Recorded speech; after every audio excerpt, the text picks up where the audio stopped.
Joe Rogan has just reacted to the explosive drama surrounding Ilia Topuria, and suddenly the future of one of the UFC's most dangerous champions feels completely uncertain. Out of nowhere, Ilia Topuria, the man expected to dominate his division for years, has stepped away from the spotlight, distanced himself from the belt, and shifted his focus to something far bigger than fighting: his family, his personal life, and a divorce situation that's now spiraling into a full-blown controversy. Is it publicly? There's like a divorce? Oh, yeah. Well, she's taking photos with rappers and shit, putting it on Instagram. No. Yeah, they try to Put a fucking knife right in your spirit. This is the mother of your children, and this lady is a monster. There's a lot of ladies like that because you hooked up with a guy who's an incredibly special human being. You have not just a UFC world champion, but a 2-division world champion superstar who the whole world wants to see, and you're his wife. So you're like, oh, look at me. And then he doesn't want to be with you anymore. Well, I'm gonna take you down. Reputation destruction. That's what they really are experts in. Ya volver a ver a mi niña muy pronto, entonces no estoy nada agobiado, estoy muy tranquilo, por favor. Si me dejáis paso. ¿Necesitas alguna tranquilidad? ¿Por qué estáis aquí? Cuéntanos. Es por la custodia de tu hija, Ilia. Por favor, tenemos que pasar. Espera, Ilia. Pero por favor. Nieto, tú estás como un descanso. ¿Cómo estás tú también, personalmente? ¿Cómo te encuentras ¿Cómo te encuentras, Ilia? Cuando salga, tal vez. ¿Cuál es tu prioridad ahora mismo, Ilia? Mi prioridad es mi hija, mis hijos, mi familia, esa es mi prioridad. Really? Yeah, she was living there. Damn. Who says you can't meet your wife in Miami? But you can find your wife in many places in the world. You hear that? Put that on Only in Dade on Instagram. You can meet your wife in Miami. Alright, let's go. Put it on Only in Dade. It's hilarious. Everywhere. Why are you saying that? Huh? Why are you saying that? Everyone says that. Because you go to the party and this is the only place Yeah. you see. But you don't know the another part of Miami of people that just they want. normal. Yeah. Yeah. Best place to work out too, Miami, because you can just walk outside and run the water. Does anybody get under your skin? Somebody that knows to say something that triggers. I see your face is saying something though. I think the only person is my wife. She's the only person. Ton of confidence in this, but if it comes true, it'd be a cool prediction to have, and that is Ilia comes back. But the bolder prediction is he loses. He comes back too soon, still dealing with all this bullshit, and ends up losing because he's not in the right headspace. But I think Ilia's a smart guy. That's why I'm, kind of on the fence about this prediction a little bit, right? I'm not saying like, I really believe his prediction or anything. But man, fighters don't like not fighting. They don't like sitting on the sidelines. I can speak from my own experience. Every time I got injured and someone wants to watch a UFC card, it's hard to watch. You can't sit there and watch it. You want to be the guy in there. You want to be the one that people are watching.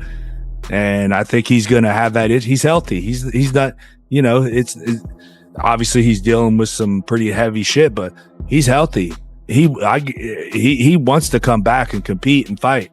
And I think he'll end up breaking to that, and he'll end up coming back. But it's not going to be a good time, and he's going to be dealing with shit. And, that's kind of too bold prediction. So over the past few weeks, reports and allegations surrounding Ilia Topuria's split from his ex-wife have exploded across social media. Nothing has been officially proven, nothing confirmed in court, but the sheer noise alone has been enough to shake the MMA world. Accusations are flying, reputations are being questioned, and suddenly the UFC is left with a champion who looks more focused on survival than superstardom. Not a genuine title. I've never won a title in life. Yeah. People keep saying, you're probably going to end up like Tom when you're winning, it'll get upgraded. And why would that happen though? Because people are saying Ilia's not going to be back for at least a year. I don't know, lad. I want to show everyone that I can beat him, but at the same time, if I have me waiting, like Tom was waiting for John, then no. Just vacate, lad, and let the division crack on. I think it should be Paddy and Ilia. I think that's the big... My belief through the headlines is that Ilia was walking away from the UFC championship belt, thus elevating Justin Gaethje and Paddy Pimblett to undisputed title.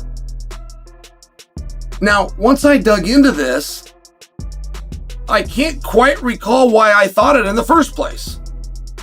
I mean, once I dug into it, there was nothing in the article that said that Patty and Justin was going to be undisputed, or that the UFC was accepting, or that Ilia was surrendering a belt back. And I was talking with Daniel Cormier. Daniel's always got the inside scoop. It's like, hey, Daniel, you just got back from calling this event. What is going on there? Is Justin and Patty moved up? And Daniel said no.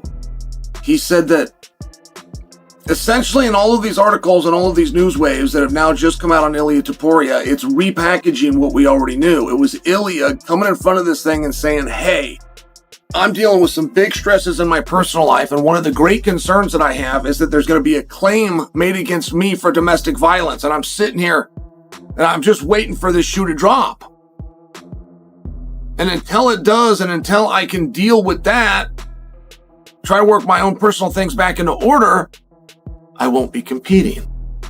Now, I think a lot of you are going to hear what I just said and go, hey, Chael, you're 2 weeks late on the story. No, that is the story.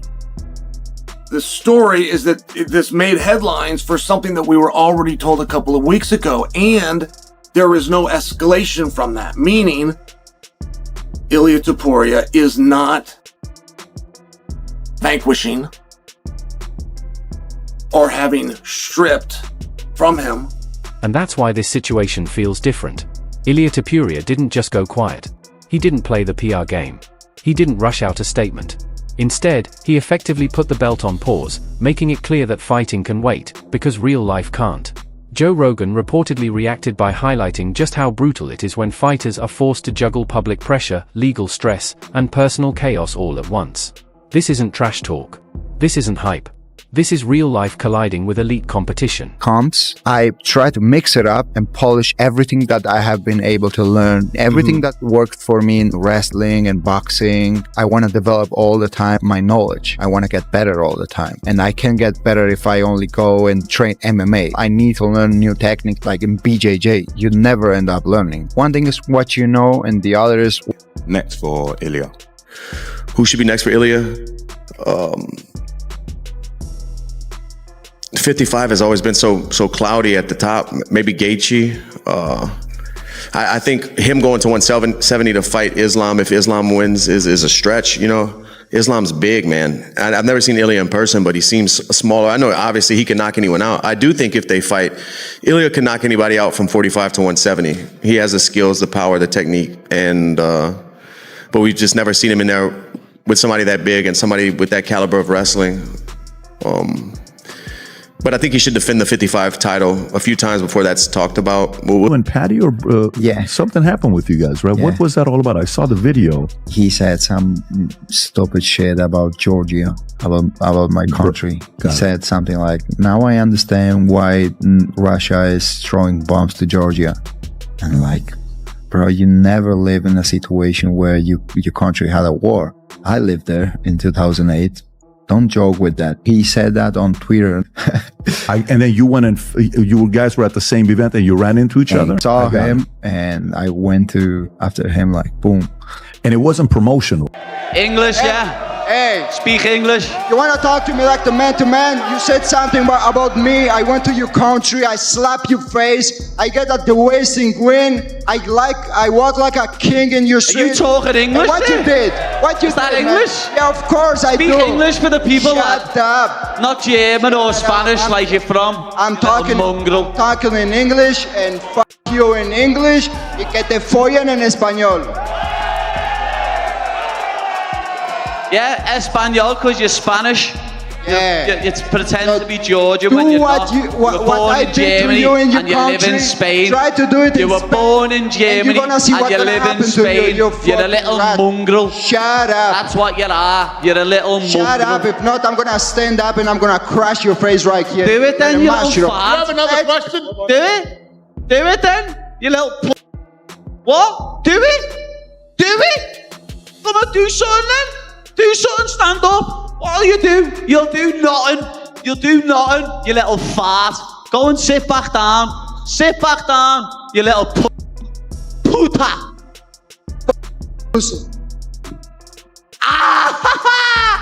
Fuck. Everything you talk. You little mushroom. You little chorizo, you Spanish sausage. Allowed yourself to think what a fight with Ilia looks like. Yeah, I think as well. You know what I mean? There's weight classes for a reason. Wants to fight me at 155, it'll get seriously messy on his face. No, Ilia's going through a lot of stuff and wish him nothing but the best with it, know what I mean? That's nothing to do with his fighting, it's nothing to do with being in the cage, so... Here's the part people are missing. Ilia Topuria walking away right now doesn't mean he's weak, it might mean he's about to become even more dangerous. Historically, fighters who step away, reset mentally, and return with something to prove often come back with a level of focus that borders on unhinged. No distractions. No noise. Just purpose. The division is already reacting. Fighters are circling. Fans are debating whether Topuria is finished or just getting started. Some believe the time away will dull his edge. Look at me. That was a heavy knockout. I give you that respect. But you will never knock me out. I'm going to submit you. Knock me You out. live. What I'm going to do is you can't knock me out. I'm going to put my balls in your you can't knock me out. You know I listen. don't get knocked out. You get knocked out. I finish get you. knocked out even before the fight. I finish you, little Get man. that your ass from here. I finish Get you. that.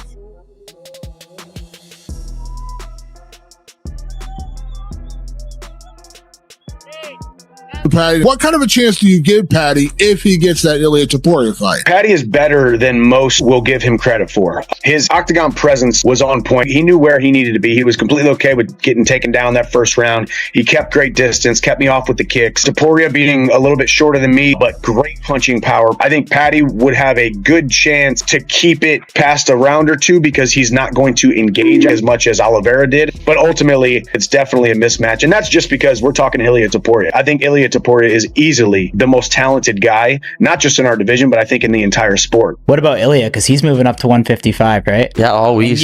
And you guys have a long history. Yeah. That press conference 2 years ago was one of the most fucking entertaining press conferences of all time. Your chirps, like calling him like a fucking chorizo sausage and shit.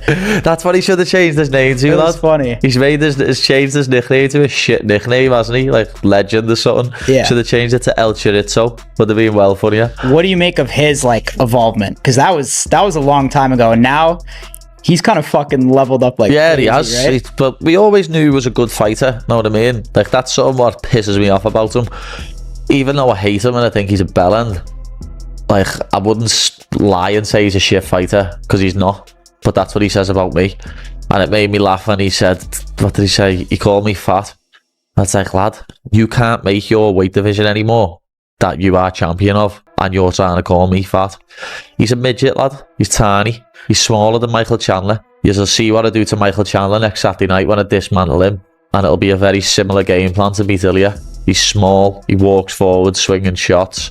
I'll kick him up and down the octagon, and I'll either knock him out or submit him. Like that fight's there down the line. No, 100%. That fight's got to happen. That's a fight that you can have as a pay-per-view main event with no title on the line. That gives me like chills just thinking about that. The press conferences and shit. That'd be crazy. The press. They'd have to do a world tour for that, like they did with Aldo McGregor. That'd be fucking hilarious. Yeah, Ilia, you know, it's there anytime. Know what I mean? Anytime, lad. Because it seems like they don't know what to do. Because Ilia moved up. I don't know if Islam wants to fight him or not. So like he's looking for an opponent. Yeah. Yeah, it seems like this fight is really going to decide a lot of stuff in that whole division. Yeah, it is. As I've said it a few times, like the old guard of the lightweight division, they're all on the way out. You've got Chandler, who's 38. You've got Dustin, Justin, and Charles, who are all 35 and older. I think even Danaher might be 35. Moicano's 38. Dariush is 38. In the next 2 or 3 years, the top 10 is going to look completely different.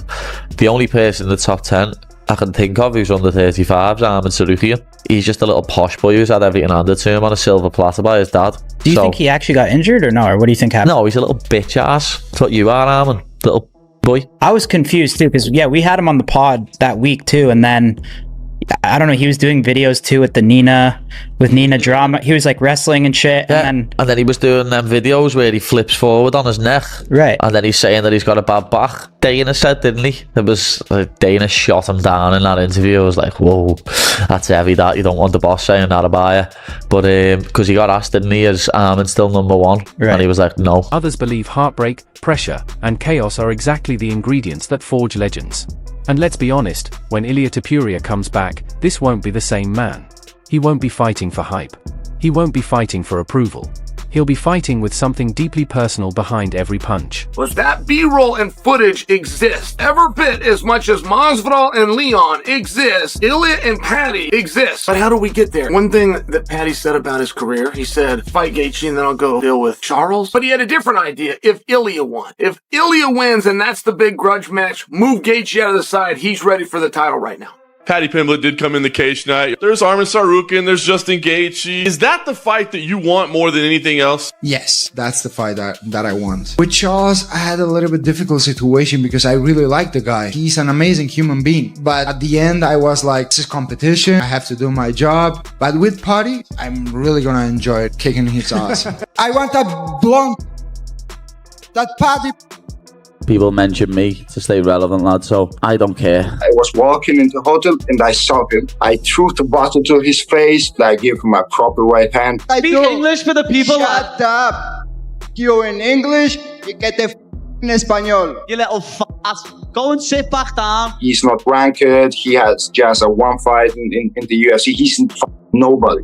But I want to fight. He uses my fame, my publicity, and tries to feed off it because no one cares about his life. For sure, he needs to win one more fight. If he wins the fight, he can fight for the title. I will give him the opportunity to fight for the title because we have...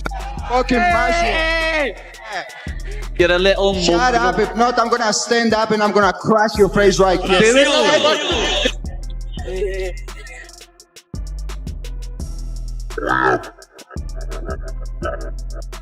They would do that Topuria versus Paddy fight. I know it's different weight classes, but the beef's there.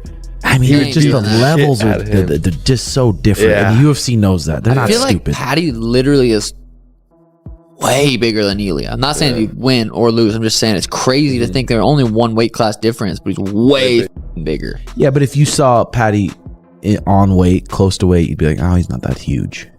I think you would be like, holy shit, these guys look way different. Yeah. Really? Yeah, Just Paddy's a big guy. Yeah, height, just everything.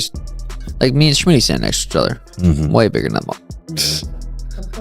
I think the fans would love to see you versus Ilia finally come to fruition, right? That'd be amazing. How would that fight play? I'd love to be 30 seconds left so I can change his face for 4.5 rounds. Could Paddy shock the world? What do you think? You mentioned you want to face Paddy next, obviously, if you do win the title this Saturday. You said that he needs one more fight. How big, obviously not to look past Charles, but how big do you think that fight could be given your history together? That fight easily could be one of the biggest in the UFC history. Are there any hard feelings still towards Paddy? Listen, I don't used to take anything personal in this game. It's all professional. And with that one fight that you think that he should have, is there someone in the division that you think would make sense in terms of him winning that fight to get the title shot next? So if he wants to assure his title shot, he has to fight with Justin Gaethje, because if he fights with Arman, I think that Arman's gonna beat him. So the easiest path he has right now to get the title shot is Justin. I'm not going to say I have a ton of confidence in this, but if it comes true, it'd be a cool prediction to have, and that is Ilia comes back. But the bolder prediction is he loses. He comes back too soon, still dealing with all this bullshit, and ends up losing because he's not in the right headspace. But I think Ilia's a smart guy. That's why I'm, kind of on the fence about this prediction a little bit, right? I'm not saying like, I really believe his prediction or anything. But man, fighters don't like not fighting. They don't like sitting on the sidelines. I can speak from my own experience. Every time I got injured and someone wants to watch a UFC card, it's hard to watch. You can't sit there and watch it. You want to be the guy in there. You want to be the one that people are watching. And I think he's going to have that. He's healthy. He's not, it's obviously he's dealing with some pretty heavy shit, but he's healthy. He wants to come back and compete and fight. And I think he'll end up breaking to that, and he'll end up coming back. But it's not going to be a good time, and he's going to be dealing with shit. And, that's kind of two bold predictions, to be honest. That's why Joe Rogan's reaction matters, because this isn't just another UFC storyline. It's the calm before something serious. A champion stepping away, regrouping, and potentially returning as the most mentally dangerous version of himself we've ever seen. The belt can wait, but when Ilia Topuria comes back, the division won't be.